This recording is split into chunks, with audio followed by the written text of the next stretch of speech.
Hello नमस्कार, शुभ सकाळ मंडळी. कसे आहात? मजेत ना? आजच्या सुंदर गोड दिवसाच्या तुम्हाला सुंदर सुंदर शुभेच्छा. तर ठरलं तर मागच्या 26 फेब्रुवारीच्या भागात म्हणजे आज काय झालं माहिती आहे का? चला सांगते. छानपैकी सकाळ झाली आहे आणि सायली नेहमीप्रमाणे किचनमध्ये गेली आहे स्वयंपाकासाठी. आता ती बहुधा चहा किंवा कॉफी बनवत असताना तिला तिचं संपूर्ण कुटुंब डायनिंग टेबलवर एकत्र बसून जेवतानाचे दिवस आठवत आहे, ज्यात मधुभाऊ पण आहेत आणि ते आठवून सायली सुखावते. ती जुन्या आठवणींमध्ये रमू लागते आणि आता या सगळ्या गोष्टींमध्ये दुरावा आला आहे हे आठवून सायलीच्या डोळ्यात पाणी येतं. तेवढ्यात तिथे विमलताई येतात आणि विमलताई सायलीला म्हणतात की ज्या घरातली लक्ष्मी स्वयंपाक करते ना, तिथे नेहमी सुख आणि समाधान नांदतं. पुढे विमलताई म्हणतात की तुम्हाला असं ओट्याकडे बघून खूप बरं वाटतंय. फक्त तुम्हाला इथे हवं तेव्हा येता आलं असतं तर अजून बरं वाटलं असतं. तेव्हा सायली विश्वासाने त्यांना सांगते की तेही लवकरच होईल. पुढे सायली म्हणते की मी आता लवकर आवरून घेते म्हणजे तुम्हाला स्वयंपाकघर वेळेत मिळेल. त्यावर विमलताई म्हणतात की सावकाश होऊ द्या. तुम्हाला अशी घाई करावी लागते ना, हे मला मुळीच नाही. तुम्हाला कोणासाठी गोडाचा स्वयंपाकही नाही करता आला हो. त्या दिवशी अर्जुन दादांनी तुम्हाला शिरा करायला सांगितला आणि तुमचा किचनवरचा ताबा गेला. तर पुढे सायली म्हणते की मी या घरची नवीन सून आहे आणि गोडाचा स्वयंपाक तर मी करणारच. पण मग विमलला शंका वाटते की अर्जुन दादा सोडले तर घरात इतर कोणीही त्यांनी बनवलेलं खाणार नाही. त्यावर सायली म्हणते अहो मग तुम्ही केलंय असं सांगा ना, म्हणजे माझी माणसं पोटभर जेवतील आणि मलाही समाधान मिळेल.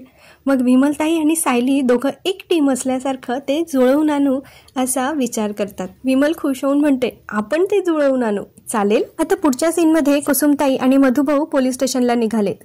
कुसुमताई मधुभाऊंना विचारते झाली का सगळी तयारी? तर मधुभाऊ म्हणतात हो, सगळी कागदपत्र घेतली. पण कुसुमताई म्हणतात थांबा, पाण्याची बाटली घेऊन येते. तर मधुभाऊ म्हणतात अगं इथेच तर जायचंय, 15 मिनिटात जाऊन यायचंय, कशाला पाण्याची बाटली वगैरे. त्यांचं हे संभाषण चालूच असतं की तेवढ्यात खोटारड्यात जोशी वकिलांचा फोन येतो. तेव्हा मधुभाऊ म्हणतात थांब, या जोशी वकिलाचा फोन आलाय खोटारड्या, त्याला आत्ता पहिल्यावर घेतो. तेव्हा कुसुमताई म्हणतात ओ मधुभाऊ थांबा, लक्षात नाही का अर्जुनने काय सांगितलंय ते? तेव्हा त्यांना आठवतं की महिपतला आपल्याला ही गोष्ट माहिती आहे हे कळू द्यायचं नाहीये.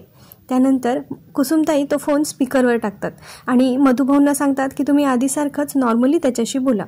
तेव्हा जोशी वकील आता त्यांना पुन्हा रिमाइंडर देण्यासाठी फोन केलेला असतो की तुम्हाला माझी वट वापरून वगैरे असं तो काहीतरी म्हणतो की माझी वट वापरून मी तुम्हाला सूट दिली आहे पोलीस स्टेशनला सही न करायला जाण्यासाठी. लक्षात आहे ना? मधुभाऊ म्हणतात हो हो लक्षात आहे, मी घरी आरामच करतोय. तर अशा प्रकारे त्यांनी जोशी वकिलाला गाफील ठेवलंय. सायली आता किचनमध्ये स्वयंपाक करते. बहुतेक घरात कोणी नाही आहे, सगळे बाहेर गेलेत आणि विमलताई त्यांच्यावर लक्ष ठेवून आहेत की कोणी आलं तर मी तुम्हाला शिट्टी वाजवून अलर्ट करेल, असं त्यांचं बेत ठरला.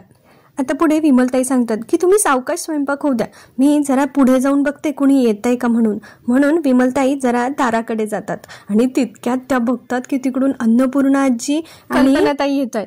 त्या शिट्टी वाजवण्याचा इतका प्रयत्न करतात पण त्यांच्या तोंडून काही शिट्टीचा आवाज बाहेर येईना, नुसतीच हवा बाहेर येत होती. आणि इकडे सायलीला माहितीच नव्हतं की त्या दोघी तिकडून येत आहे. सायली विमलच्या भरोश्यावर आरामात स्वयंपाक करत होती. आता विमलने त्यांना बघितलं आणि पळत धावत जाऊन किचनमध्ये गेली आणि सायलीला अलर्ट करायला लागली. पण त्या दोघी दारापर्यंत येऊन गेले म्हटल्यावर आता ह्या दोघींना पळायला सुद्धा जागा नव्हती. त्यामुळे सायली किचन टेबलच्या खाली लपून गेली आणि विमल स्वयंपाक करते असं ती दाखवू लागली. आता या दोघींनाही किचनमधल्या स्वयंपाकाचा सुगंध आला आणि त्या दोघी म्हणतात वा वा काय घमघमाट सुटलाय, विमल काय बनवतेस ग? तेव्हा विमलताई सांगतात की पनीरची भाजी बनवते. आता त्या दोघी म्हणतात अरे वा, म्हणजे सगळ्यांच्या आवडीची. आता पूर्ण आजी किचनकडे येत असतात. तेव्हा विमल त्यांना घाबरून विचारते पूर्ण काही हवंय का तुम्हाला? तर त्या म्हणतात अगं पाणी प्यायचं होतं, ग्लास घेत होते. त्यानंतर कल्पनाताई म्हणतात अहो मग मला सांगायचं ना, मी आणून दिलं असतं. पण तेवढ्यात विमल धावपळ करत येते आणि मग म्हणते कशाला, मी आहे ना, मी आणते, तुम्ही एवढे दमून आलायत, बसा ना. आणि ती त्या दोघांना सोफ्यावर बसून दोघांनाही पाणी देते आणि त्यानंतर म्हणते की तुमचं पाणी पिऊन झालं ना की तुम्ही थोडा वेळ जाऊन रूममध्ये आराम करा, म्हणजे माझा स्वयंपाक होईपर्यंत तुम्हाला छानपैकी भूक लागेल. आता बसता बसता कल्पनाताई पूर्ण आजीला विचारत असतात दमला असाल ना? पूर्ण आजी म्हणतात हो हो दमले, पण बाकी दर्शन मस्त झालं. हो हो मस्त झालं. आणि मग पूर्ण आजी बोलत असतात की आज त्या ट्रस्टच्या ऑफिसमध्ये आपली फेरी पण झाली. आजकाल त्या कामाकडे लक्ष ठेवावं लागतं. इकडे विमल आणि सायलीची चांगलीच फजिती झालेली आपल्याला बघायला मिळते. आता कल्पनाताई आणि पूर्ण आजी दोघं आराम करायला रूममध्ये जातात आणि मग सायली इथून हुश असं म्हणून बाहेर येते किचन टेबलच्या खालून. आणि मग ती म्हणते की बरं झालं तुम्ही मला वेळीच सावध केलं, नाहीतर आज तर मी पकडलेच गेले होते. त्यानंतर विमलताई म्हणतात अहो मी तुम्हाला आधीच सांगत होते, पण ना मेली शिट्टीच काही वेळेवर वाजली नाही. अशी त्यांची फजिती झालेली आपल्याला बघायला मिळते. आणि सायली म्हणते बरं आता मी पटकन कोशिंबिरीला फोडणी देते, मग झालं. तितक्यात अर्जुन तिथे येतो आणि मोठ्याने बोलायला लागतो, अरे वा बायको काय मस्त वास येतोय, काय बनवलंयस. तेव्हा सायली त्याला शांत बसा म्हणून सांगते. म्हणजे या दोघी चोरी करताय आणि अर्जुन ते सगळ्या चोरीला असं उघडपणे बोलून दाखवतोय. आणि मग तो अजून वरून म्हणतो अरे तुम्ही दोघी किचनमध्ये एकत्र. त्यावर सायली म्हणते अहो हळू बोला ना. त्यावर अर्जुन विचारतो का. तेव्हा सायली म्हणते अहो आमच्या दोघींच्या वेळा एकत्र नसताना आम्ही किचनमध्ये एकत्र आहोत असं वाटेल ना सगळ्यांना. तेव्हा अर्जुनची ट्यूब पेटते, अच्छा हे असं आहे का. पण इथे त्या अर्जुनला पण काही सांगत नाही, कारण हा अर्जुन कुठेही काहीही बोलून देतो, म्हणून त्याच्यापासून पण त्यांनी सिक्रेट ठेवलं आहे ती गोष्ट. आता अर्जुनला डाऊट येतो आणि तो म्हणतो बरं म्हणजे काय बनवलं आहे. तर विमलताई सांगतात की सायलीताईंनी रात्रीचा स्वयंपाक केला आहे आणि मी सगळ्यांसाठी आता जेवण बनवते. अर्जुन विचारतो कसली भाजी आहे. तर त्या दोघी वेगवेगळ्या भाज्यांची नावं सांगतात. मग परत विमलताईचं एक्सप्लेनेशन देते की सायलीताईंनी तुमच्यासाठी दुधीची भाजी बनवली आहे आणि मी सगळ्यांसाठी पनीरची भाजी बनवली. अर्जुन म्हणतो ओ वाव दॅट्स ग्रेट. आता अर्जुनच्या लक्षात आलं यांचं काहीतरी गौड बंगाल चालू येते. तेवढ्यात अर्जुनला मेसेजेस येतात, म्हणून तो बाहेर जातो. तर चैतन्याचा मेसेज असतो आणि चैतन्याने जोशी वकिलांविरुद्ध सगळे पुरावे आणलेले आहेत आणि तेच पुराव्यांची फाईल तो आता अर्जुनला द्यायला आले. आणि आता अर्जुन म्हणतो की जोशी वकिलांचं आता काय खरं नाही. इकडे आता प्रतिमात्यांच्या म्हणजे रविराजांच्या घरी प्रतिमात्याने उपमा केलाय नाश्त्यासाठी. तेव्हा प्रिया तिथे येते आणि म्हणते अरे वा आई आज तू नाश्ता बनवलायस. आणि ती पुन्हा माफी मागते की काल मी तुझ्याशी आणि सुमन काकीशी खूप वाईट वागले. आता प्रतिमा तिला माफ करत म्हणते असू दे बाळा, पण थोडा कंट्रोल करत जा असं तिला सांगते. आणि नंतर ती दाखवते की तिने सगळ्यांसाठी उपमा बनवलाय नाश्त्याला. त्यावर प्रिया म्हणते आज तू नाश्ता बनवलायस. तर ती सांगते की कुसुमला जरा बरं नाही आहे म्हणून मी नाश्ता बनवलाय. तर ती तिला दाखवते पण प्रतिमात्या की तिने नाश्ता बनवलाय. आणि नंतर तन्वी म्हणते की मी सगळ्यांना बोलवते, तू कुसुम काकीला बोलवून आण आणि तिने गोळ्या वगैरे घेतल्यात की नाही ती पण विचारपूस कर. असं त्यांचं संभाषण चाललेलं असतं. नंतर आता प्रतिमात्या कुसुम काकीला बोलवायला जातात आणि प्रिया इकडे तिच्या आईने म्हणजे प्रतिमाताईंनी बनवलेला उपमा एका प्लास्टिकच्या बॅगमध्ये काढून ठेवते आणि नंतर ते बाउल आणि तो चमचा टिश्यू पेपरने स्वच्छ करते. आता आणि तिने तो उपमा जाऊन डस्टबिनमध्ये टाकलाय. आता बहुतेक प्रियाला आता प्रतिमा आत्यांना वेडं ठरवायचंय किंवा त्यांचा स्मृतिभ्रंश होतोय असं काहीतरी तिला दाखवायचंय आणि तिची ट्रीटमेंट जी योग्य दिशेने चालली आहे तिला इंटरप्ट करण्याचा प्रियाचा हा प्लॅन असू शकतो असं मला वाटतंय. पुढच्या सीनमध्ये जोशी वकिलांच्या ऑफिसमध्ये आता अर्जुन जाऊन धडकलाय आणि त्याने गेल्या जोशी वकिलांची कॉलर पकडली आणि त्यांना जाब विचारतोय की तू मधुभाऊंना का फसवतोयस. आता जोशी वकील फार घाबरलेत आणि ते म्हणताय ए बघा तुम्ही हे असं करू शकत नाही, असं माझी कॉलर वगैरे पकडू शकत नाही, म्हणून मधुभाऊ तुम्हाला गुंड म्हणतात. तितक्यात मधुभाऊ तिथे येतात आणि ते म्हणतात ओ मधुभाऊ हा बघा तुमचा जावई कसा गुंडासारखा माझी कॉलर पकडतोय, अहो सांगा याला मी वकील आहे तुमचा. तेव्हा मधुभाऊ हाताच्या इशाऱ्याने त्यांना इशारा करतात म्हणजे अर्जुनला इशारा करतात कॅरी ऑन चालू देत तुमचं, ठोकून काढा याला चांगलं, त्याने कामच तसं केलंय ना. आता अर्जुन त्याला म्हणतो आता तुझा बॉस जरी इथे आला ना तरी तो पण मला अडवू शकत नाही कारण तू कामच तसं केलंय.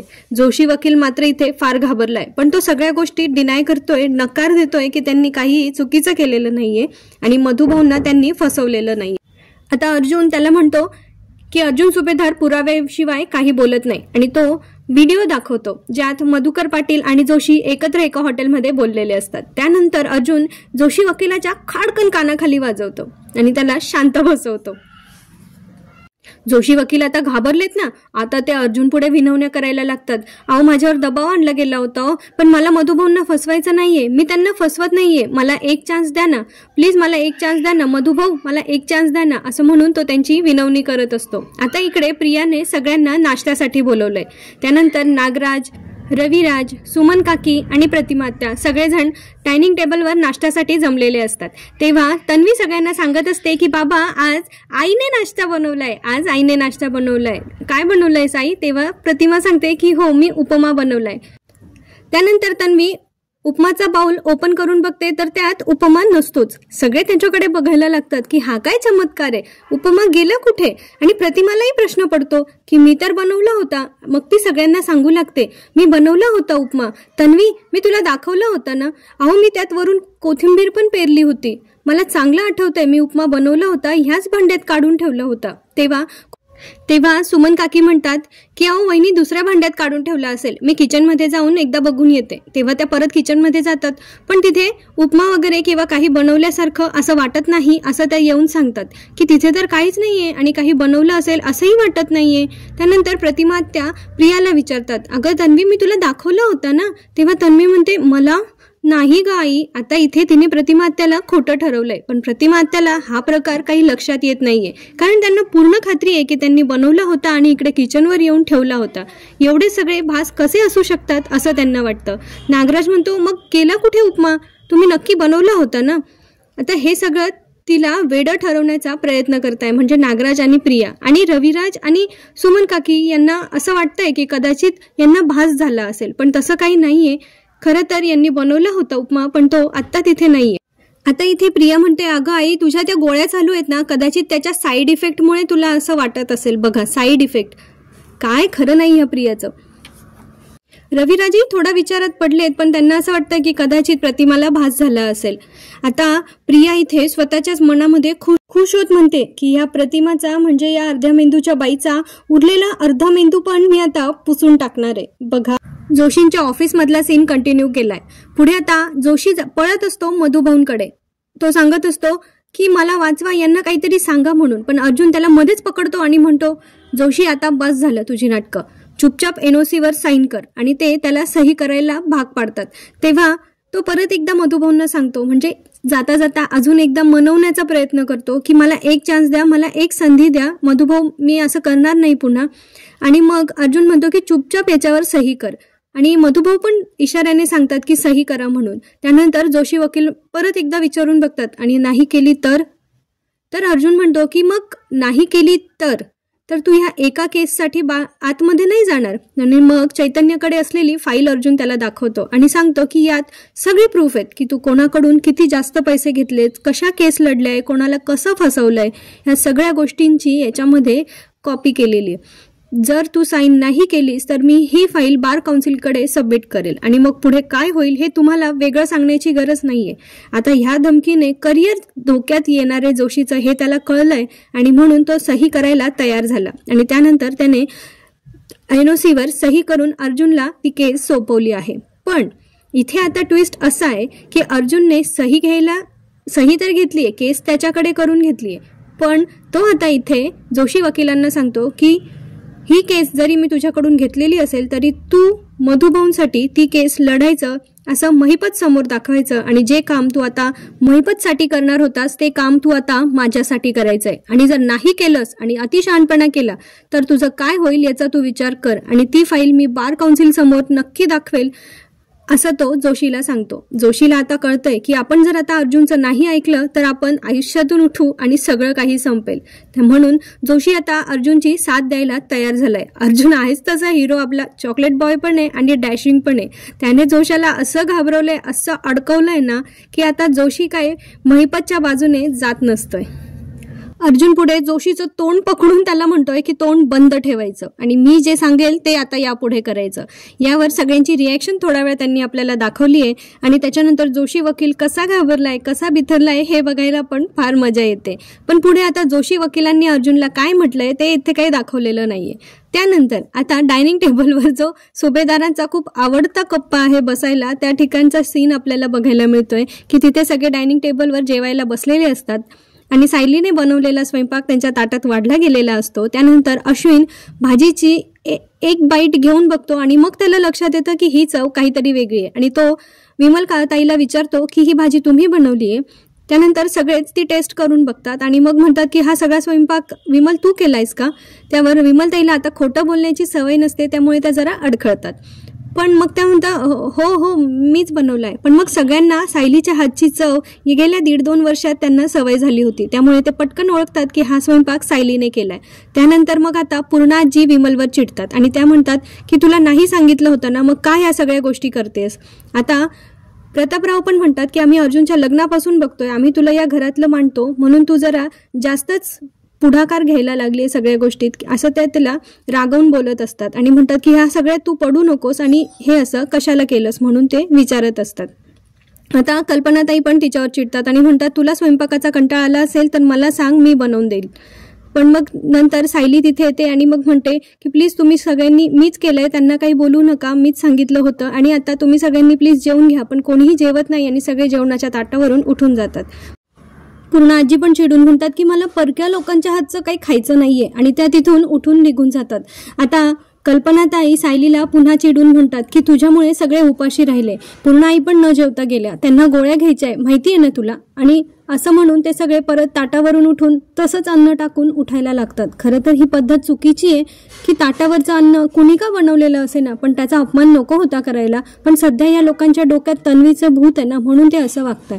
आता सायली सगळ्यांना विनवण्या करत असते. ती अश्विनला पण सांगते की अश्विन भाऊजी प्लीज तुम्ही तरी जेवून घ्या ना, सगळ्यांनी थांबा ना, सगळ्यांनी जेवून घ्या ना. पण कोणीही बिचारीचं ऐकत नाही आणि इथे सायली आणि विमल खूप जास्त रडायला लागतात. मला सायलीला रडताना बघायचं नाही आवडत. आता तिला थोडंसं स्ट्रॉंग बनवा अजून जास्त आणि या सगळ्या गोष्टींचा लवकरात लवकर उलगडा व्हावा एवढीच एक अपेक्षा.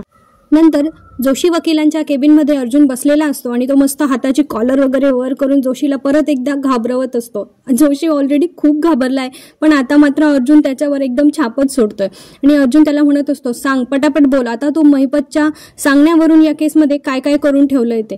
आधी तो म्हणत असतो की मी काय नाही केलंय, मला माफ करा, पण अर्जुन त्याला एक बुक्का मारायला जातो आणि नंतर सगळे त्याला थांबवतात. मग तो म्हणतो हो सांगतो आणि मग तो पुन्हा ना काहीतरी बनावट हे करायला लागतो की असं काही नाही, आम्ही फक्त मधुभाऊंना सही करायला वगैरे नव्हतो लावणार. पण मग चैतन्य म्हणतो अरे अर्जुन तुला उगीच थांबवलं, दे रे याला 2-4 परत. मग अर्जुन पुन्हा त्याला मारायला लागतो. तेव्हा कुठे जोशी वकील तोंड उघडतात आणि सांगतात की आम्ही साक्षीला वाचवण्यासाठी ज्या अथर्व विचारे नावाच्या व्यक्तीचा वापर केला, खरं तर तशी व्यक्ती कोणी अस्तित्वातच नाहीये आणि आम्ही हे सगळं बनावट एक कहाणी रचली होती. मग मधुभाऊंना धक्का बसतो आणि ते म्हणतात म्हणजे तुम्ही साक्षीच्या आईच्या चरित्रावर शिंतवडे उडवले, म्हणजे किती ना हे लोक इतक्या खालच्या पातळीचे आहेत की स्वतः साक्षी सुद्धा म्हणजे आपल्या आईच्या चरित्रावर कोणीतरी हे करेल आणि तिला वाचवेल तरी ती साक्षी ऐकून घेते, म्हणजे किती पोचलेली पोरगी येते. आणि मग इथे सगळ्यांना जरा वाईट वाटतं की हे लोक किती खालच्या पातळीचे आहेत. आणि त्यानंतर ती सगळी कथा जोशी वकील सांगायला लागतात की त्यांच्या मित्राचं एक झेरॉक्सचं दुकान आहे आणि तिथे एका व्यक्तीने असे डॉक्युमेंट्स झेरॉक्स करायला ती व्यक्ती आली होती आणि त्यानंतर मग त्याच्या डॉक्युमेंट्सचा इल्लिगल वापर जोशीने त्या व्यक्तीला विचार न करता केलेला आहे. आणि अर्जुनला ही गोष्ट आता समजते आणि तो जोशी वकिलांवर भयंकर चिडतो. आता घरी अर्जुन आल्यानंतर तो त्या केसबद्दल विचार करत असतो. तेव्हा सायली तिथे जाते आणि अर्जुन तिला घडलेला सगळा प्रकार सांगतो. हे आपल्याला पुढच्या भागात बघायला मिळणार आहे. कदाचित त्याला अजून 2 एपिसोड जाऊ शकतात. त्यानंतर अर्जुन इथे सगळं सांगत असतो की कसं जोशी वकिलाने अथर्व विचारेच्या डॉक्युमेंट्सचा कसा वापर केला आहे. आता त्यांनी दाखवलं आहे की पुढच्या एपिसोडमध्ये त्यांच्याकडे महाशिवरात्रीची पूजा आहे आणि आता त्या शिवरात्रीच्या पूजेसाठी अथर्व विचारे नावाचा जो माणसाचा फोटो अर्जुनने दाखवला तो तिथे येणार आहे. आता तो फोटोतला माणूस सुभेदारांच्या घरी काय करतोय, त्यांचं आणि यांचं काय कनेक्शन आहे हे बघणं इंटरेस्टिंग ठरणार आहे. पण पुढची कथा ऐकायची असेल आणि ती पण माझ्या आवाजात, तर चॅनलला लाईक शेअर सबस्क्राईब करायला विसरू नका. बघा नवीन सुरुवात आहे, पण तुम्ही सपोर्ट केला तर आपण नक्कीच पुढे जाऊ. तर भेटूया पुढच्या भागात. तोपर्यंत आपली आणि आपल्या प्रियजनांची काळजी घ्या. धन्यवाद.